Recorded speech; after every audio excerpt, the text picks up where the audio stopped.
ఈ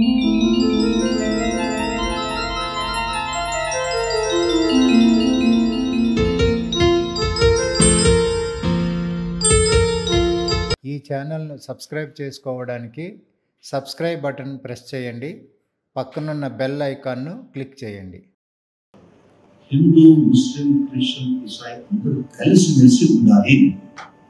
రాజకీయ నాయకులు ఎంతసేపు వీళ్ళను విడగొట్టాలని ప్రయత్నం చేసిన ఆ స్వార్థ ప్రయోజనం కోసం స్వామి వివేకానందుని ఆలోచన విధానాన్ని మనం తీసుకుంటే, మన హృదయాంతరాలు వివేకానందుడు ఉన్నాడనుకుంటే హిందువులు, ముస్లింలు అందరూ ఒకటే అనేటువంటి విషయాన్ని మనం స్పష్టంగా చెప్తాం.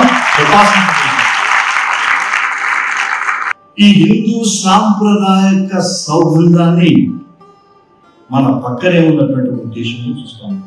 ఏ దేశం అది? ఇస్లామిక్ దేశం. బహుశా మీకు తెలుసో తెలియదో నాకు తెలియదు. ఇస్లామిక్ దేశంలో ఎన్నో దేశాలు ఉన్నాయి. పక్కన పాకిస్తాన్ ఉంది. మన దేశంలో కూడా ముస్లిం సోదరులు ఎక్కువ ఉన్నారు. పాకిస్తాన్ గారు ఎక్కువ ఉన్నారు మన దేశంలోనే. దాని పక్కన ఇంకో దేశం ఉంది, ఇస్లామిక్ కంట్రీ. తెలుసా మీకు? ఇండోనేషియా. ఇండోనేషియా ఇది ఇస్లామిక్ కంట్రీ. అంటే హిందూ సాంప్రదాయక సౌగంధం, ఏ సౌగంధాన్ని అయితే ప్రపంచానికి వివేకానందుడు ఇచ్చినాడో ఆ సౌగంధాన్ని అక్కడ ఆయుధంగా ఉంచుకున్నారు ఇండోనేషియా. ఇండోనేషియాలో ఉండేటువంటి 88% ముస్లిమ్స్, 10% క్రిస్టియన్స్, ఓన్లీ 2% హిందూస్ అక్కడ. ఇది ఇస్లామిక్ కంట్రీ. కానీ ఆ దేశంలో పోతే మీరు దేశంలో ఎంట్రీ అయితేనే విమానాశ్రయం, దాని పేరేమి గరుడ వాహనం. గరుడ అందులో ప్రతి స్ట్రీట్ లో మీరు ఎక్కడ పోయినా కూడా అర్జునుడు, కృష్ణుడు భగవద్గీత చెప్పిన విషయం, ఆ బాల్యుడు ఘటోత్కచుడు మానవాళ్ళకి ఇంత పెద్ద విగ్రహం ఏంటి, గదోషుడు రాక్షసుడు ఉన్నాడా మిగుతాడు మనం. అక్కడ గైడ్ చెప్తారు, ఆయన ఈ ఘటోత్కచుడు ఈ దేశంలో తండ్రిలో దిగుడు చరిత్ర చెప్తారు మనకు. ఇండోనేషియా దేశంలో ఇస్లామిక్ కంట్రీ.